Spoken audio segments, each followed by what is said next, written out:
YCP MLC Duvvada Srinivas ఇంటి పోరు రచ్చకెక్కింది. మాధురి అనే మహిళతో కొంతకాలంగా దువ్వాడ కలిసి ఉంటాడని ఆయన భార్య కుటుంబ సభ్యులు పేర్కొంటున్నారు. జీర్ణించుకోలేకపోతున్నారు. దీంతో నిన్న రాత్రంతా ఎమ్మెల్సీ దువ్వాడ శ్రీనివాస్ ఇంట్లో ఉద్రిక్తత కొనసాగింది. పెద్ద కుమార్తె హైందవితో కలిసి దువ్వాడ శ్రీనివాస్ నూతనంగా నిర్మించిన ఇంటికి ఆయన సతీమణి దువ్వాడ వాణి వచ్చారు. ఇంటి గేట్లను బలవంతంగా తెరిచి వాణి హైందవీలు లోనికి ప్రవేశించారు. బయట నుంచి వచ్చిన శ్రీనివాస్ ఒక్కసారిగా భార్య కూతురిని చూసి చిందులు వేశారు. భార్య కూతురిని చంపేస్తాను అంటూ గ్రానైట్ ట్రై పట్టుకుని వారిపైకి దూసుకు వెళ్లారు. దీంతో పోలీసులు ఆయనను అదుపు చేశారు. భార్య కూతురితో దువ్వాడ వాగ్వాదానికి దిగారు. తమకు న్యాయం జరిగే వరకు అక్కడి నుంచి కదలబొమ్మని ఇంటి లోపల వాణి హైందవీలు బైఠాయించారు.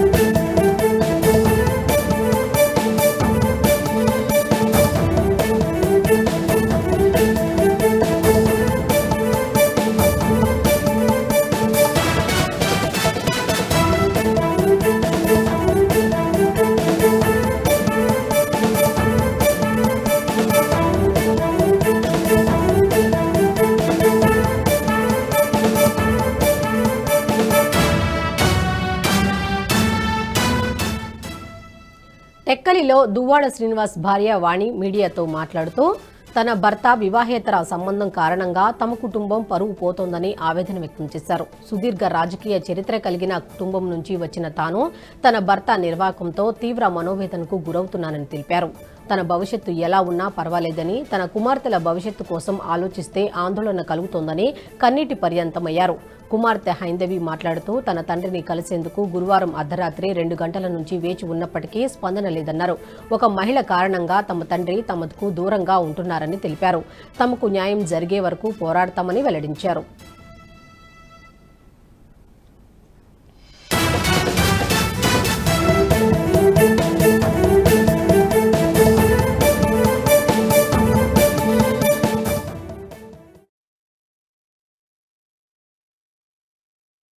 సార్ ఆవిడ ఎలాంటి తప్పుడు చాటింగ్స్ కూడా చేసిందో మా దగ్గర ప్రూఫ్స్ కూడా ఉన్నాయి సార్, స్క్రీన్ షాట్స్ కూడా ఉన్నాయి.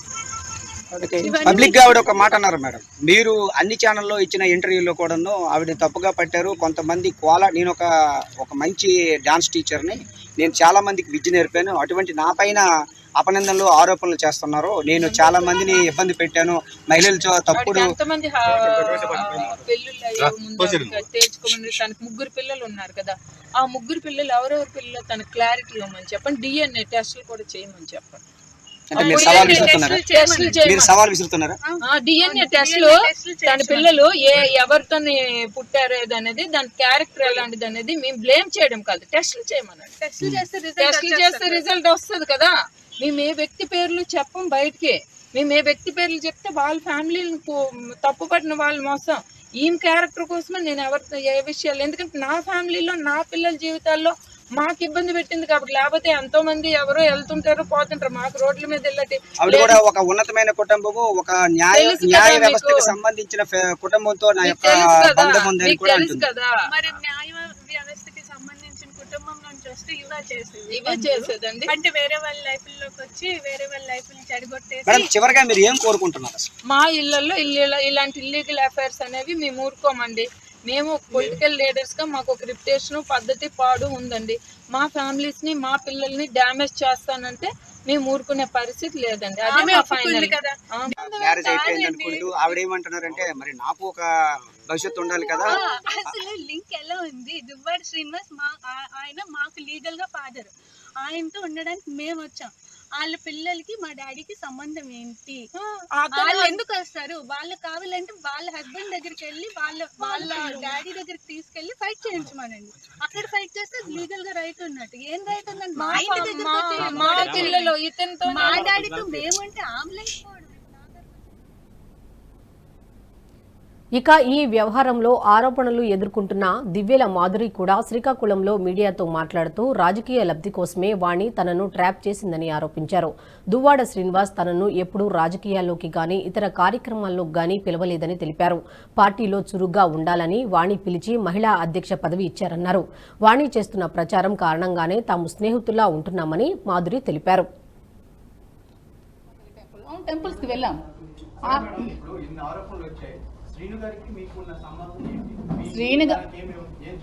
శ్రీను గారు మేమైతే పెళ్లి చేసుకోలేదు. ఎందుకంటే ఇల్లీగల్ గా పెళ్లి చేసుకోవడం అనేది చాలా తప్పు. ఎందుకంటే నాకు డైవర్స్ అవ్వలేదు, అతనికి కూడా డైవర్స్ అవ్వలేదు. సో మేము ఎక్కడ కూడా మ్యారేజ్ చేసుకోలేదు. నేను అతనితో ఉంటున్నాను. అతను ఒక ఫ్రెండ్, ఒక ఫిలాసఫర్, ఒక గైడ్ అన్ని అతనే నాకు. ఎందుకంటే నేను సూసైడ్ చేసుకోవాల్సిన సిచ్యువేషన్ వచ్చినప్పుడు నువ్వు అలా ఏం చేసుకోవద్దు, నీకు నేను ఉన్నాను, నీకు ధైర్యంగా ఉంటాను, నువ్వు అధైర్య పడుకో, నాకు ధైర్యాన్ని ఇచ్చి నన్ను అతను ఒక సెక్యూర్డ్ గా ఉంచుతున్నారు. దాంట్లో తప్పేమీ లేదు కదా. నేను వాళ్ళ ఫ్యామిలీలో సహజీవనం ఎలా అవుతుందండి? అడల్టరీ అనుకోవచ్చు కదా. సహజీవనం అనేది పెళ్లి కాని వాళ్ళు చేసేది సహజీవనం అంటారు. పెళ్ళైన ఇద్దరు అమ్మాయి అబ్బాయి చేసేది అడల్టరీ అంటారు. అడల్టరీకి అక్కడ సుప్రీంకోర్టులో కూడా ఇది ఏం లేదు. దాన్ని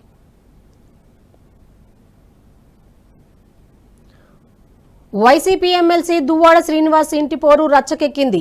మాధురి అనే మహిళతో కొంతకాలంగా దువ్వాడ కలిసి ఉంటున్నాడని ఆయన భార్య, కుటుంబ సభ్యులు జీర్ణించుకోలేకపోతున్నారు. దీంతో నిన్న రాత్రంతా ఎమ్మెల్సీ దువ్వాడ శ్రీనివాస్ ఇంట్లో ఉద్రిక్తత పరిస్థితి నెలకొంది.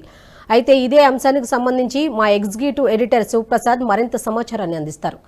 శివప్రసాద్, చెప్పండి, ఏంటి రాజకీయ చర్చ లేకపోతే పర్సనల్ చర్చ, ఏంటి అసలు ఇదంతా? ఇది ప్యూర్లీ వ్యక్తిగతమైనటువంటి అంశం మనిషి. ఇది రాజకీయ చర్చ కాదు. ఆయన ఆరోపిస్తున్నట్టుగా దీని వెనకాల బలన నాయకులు ఉన్నారు, వాళ్ళు ఉన్నారు, వీళ్ళు ఉన్నారు, ఇప్పుడు అధికారంలో లేకపోతే చేస్తున్నారు. ఇవేవి కూడా వాస్తవం కాదు. కేవలం వ్యక్తిగతంగా కుటుంబపరమైనటువంటి వ్యవహారం ఇదంతా కూడా.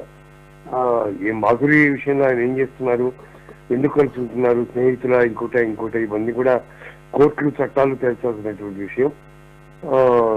ఇంటికి రానటువంటి పరిస్థితుల్లో, కనీసం కనిపించినటువంటి పరిస్థితుల్లో కూతురు కానీ లేకపోతే భార్య కానీ వాళ్ళు అతన్ని చూడడం కోసమో లేకపోతే వాళ్ళ ఇంట్లోనే ఉంటూ ఇల్లీగల్ వ్యవహారాలు చేస్తున్నారు అనేటటువంటి అంశం మీద వాళ్ళంతా కూడా రాత్రి చాలా తీవ్రమైనటువంటి గందరగోళ పరిస్థితి ఏర్పాటైంది అక్కడ. వాళ్ళ కారణంగా వాళ్ళు తలుపులు అన్ని బయట తలుపులు వేసుకుంటే వాటిని కట్ చేసి, అట్లాగే లోపల ఉన్నటువంటి తలుపుని కూడా కట్ చేసి లోపలికి వెళ్ళడానికి వాళ్ళు ప్రయత్నం చేశారు. తద్వారా ఈ గందరగోళ పరిస్థితి అంతా కలిగింది. ఇద్దరు కూడా ఎవరికి వాళ్ళు నా మీద హత్యాయత్నం చేస్తున్నారని చెప్పి పరస్పరం స్టేట్మెంట్ ఇచ్చుకుంటున్నారు. భార్యాభర్త, బిడ్డ ఈ రకంగా రోడ్డు మీద పడి ఈ రకంగా చేసుకోవడం అనేది వ్యక్తిగతమైనటువంటి అంశం అయినప్పటికీ కూడా వినడానికి కానీ చూడడానికి కానీ చాలా అసహ్యకరంగా ఉండేటటువంటి పరిస్థితి చాలా స్పష్టంగా అక్కడ మనకి కనిపిస్తోంది. అందువల్ల ఇది కేవలం వాళ్ళ యొక్క వ్యక్తిగతమైనటువంటి అంశం, ఇది రాజకీయపరమైనది కాదు. కాకపోతే అతను వైఎస్ఆర్సీపీ ఎమ్మెల్సీగా ఉన్నాడు కాబట్టి న్యాచురల్ గా దానికి సంబంధించినటువంటి ఇంపాక్ట్ ఉంటుంది కాబట్టి దీన్ని రాజకీయంగా కూడా చూస్తారు ఎవరైనా. అంతేగాని ఇది ప్యూర్లీ వ్యక్తిగతమైనటువంటి అంశం. దీని మీద మరి ఇప్పటిదాకా వాళ్ళు కోర్టుకు వెళ్ళారా లేదా, లేకపోతే కోర్టులో ఏమైంది, తదితర అంశాలన్నీ కూడా పూర్తిగా స్పష్టంగా బహిర్గతం కాలేదు. దాని విషయంలో కోర్టు ఏదో ఒక నిర్ణయం తీసుకుని లేకపోతే ఏం జరుగుతుంది అనే దాని మీద చేసుకుంటే ఇంకా కొంచెం బాగుండేది. జరిగిన అల్లరంతా కూడా గత ఈ 1.5 days 2 days నుంచి జరుగుతున్నటువంటి అల్లరంతా కూడా చూసే వాళ్ళకి లేకపోతే అందరికీ కూడా చాలా అసహ్యకరంగా ఉన్నటువంటి పరిస్థితి మాత్రం స్పష్టంగా కనిపిస్తుంది మనిషి. అంటే భార్య వాణి వాదన ఒకలా ఉంటే మహిళ ఎవరైతే ఉన్నారో మాధురి వాదన మరోలా ఉంది. దీని మీద ఏం చెప్తారు? అసలు వాదనలన్నీ మనం చూడాల్సిన అవసరం లేదు, వాటిని వినాల్సిన అవసరం కూడా మనకు లేదు. అతను ఇల్లీగల్ ఎఫ్ఐఆర్ ఏదైనా ఉంటే, ఒకవేళ అతనికి ఏదైనా ఇల్లీగల్ ఎఫ్ఐఆర్ ఉంటే దానికి సంబంధించి భార్య కోర్టుకు వెళ్ళాలి, లేకపోతే భార్య పోలీస్ కంప్లైంట్ చేయాలి. లేదా అతనికి ఏదైనా వీళ్ళ మీద ఇబ్బంది ఉంటే అతను పోలీస్ కంప్లైంట్ ఇవ్వాలి. తద్వారా దాన్ని కోర్టులు తెలచాలి, ఇంకోటేదో జరగాలి. ఓ ఎమ్మెల్సీగా ఉండి ఆయన ఈ రకమైనటువంటి ప్రవర్తన ఉండడం లేకపోతే ఇదంతా కూడా సహేతుకంగా కనిపించట్లేదు, డిగ్నిఫైడ్ గా కనిపించట్లేదు. అట్ ద సేమ్ టైం ఆ అమ్మాయి కూడా అట్లా మాట్లాడడం కూడా, మాధురి కూడా అలా మీడియా దగ్గరికి వచ్చి అలా మాట్లాడడం కూడా, ఇదంతా కూడా అదే చూడడానికి చాలా అప్సెట్ గా అనిపిస్తుంది మొత్తం అంతా కూడా.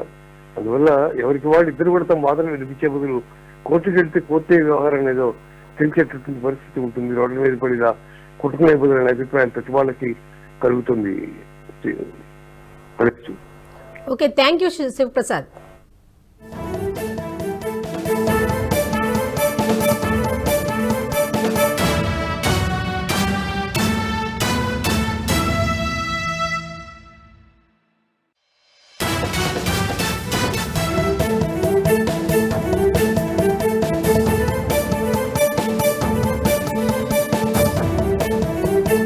ఈ వీడియో మీకు నచ్చినట్టయితే లైక్ చేయండి, 10 మందికి షేర్ చేయండి. అలాగే కామెంట్ల రూపంలో మీ అభిప్రాయాలను మాతో పంచుకోండి. Nationalist hub group of channels ను సబ్స్క్రైబ్ చేసుకుని తెలుగునాట జాతీయవాద జర్నలిజాన్ని ప్రోత్సహించండి. ఈ వీడియో కింద ఉన్న బెల్ ఐకాన్ పై క్లిక్ చేయడం మర్చిపోవద్దు.